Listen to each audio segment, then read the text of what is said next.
There was a woman named Sarah. From the outside, her life looked perfect: a husband, 2 children, and a beautiful home. But inside, Sarah was quietly drowning. Every morning, she woke up before everyone, cooked, cleaned, and handled every little thing at home. Her husband was always busy, her children demanding, and her own needs invisible. She smiled, but it wasn't real. It was the kind of smile women wear when they've forgotten what happiness feels like. With time, she started losing her patience. Her voice became louder, her tone harsher, and her eyes tired. Her children began avoiding her. And one day, her son said something that shattered her completely. "Mama, you get angry all the time. I don't like being around you anymore." That night, she sat alone in the dark, asking herself, what happened to me? When did I become this person? She wasn't a bad mother. She was just a frustrated woman, emotionally exhausted, mentally drained, and psychologically broken. Her frustration as a wife had started to spill into her motherhood. Psychologists say that when a woman's emotional needs are neglected, her brain begins to associate love with pain. She starts living in survival mode, not because she wants to, but because her mind believes it's the only way to protect her from further hurt. And when that happens, her natural warmth turns into silence, her patience into anger, and her care into numbness.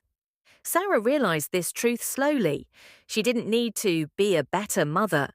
She needed to heal the woman inside her first. She began taking small steps. Every morning she took 10 minutes for herself. She walked outside, she wrote down her thoughts, she listened to the silence she had been running from. One day, her husband noticed. "You seem different," he said. She smiled gently and replied, "I'm not different. I'm just finally being myself." Over time, her home began to change. The same house that once echoed with arguments now felt peaceful.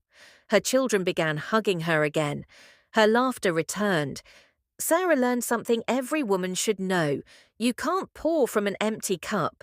You cannot give love while feeling unloved. You cannot raise peace in a home when your own heart is at war.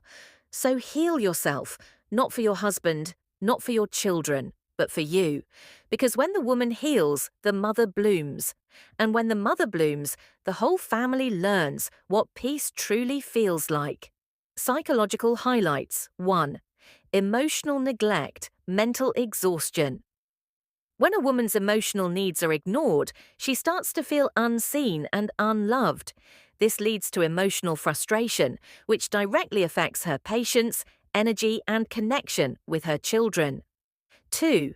Frustration turns into irritation. Unresolved pain doesn't disappear, it transforms. A loving mother slowly becomes short-tempered, distant, or detached, not because she wants to, but because her heart is overburdened. 3. Motherhood mirrors emotional state. A mother's mental peace sets the tone of the entire home. When she's frustrated, the atmosphere becomes tense. When she's calm, the home feels safe. 4. Unhealed. Woman, unbalanced motherhood. A woman who's not emotionally fulfilled struggles to express love freely. Her brain stays in survival mode, reacting instead of nurturing.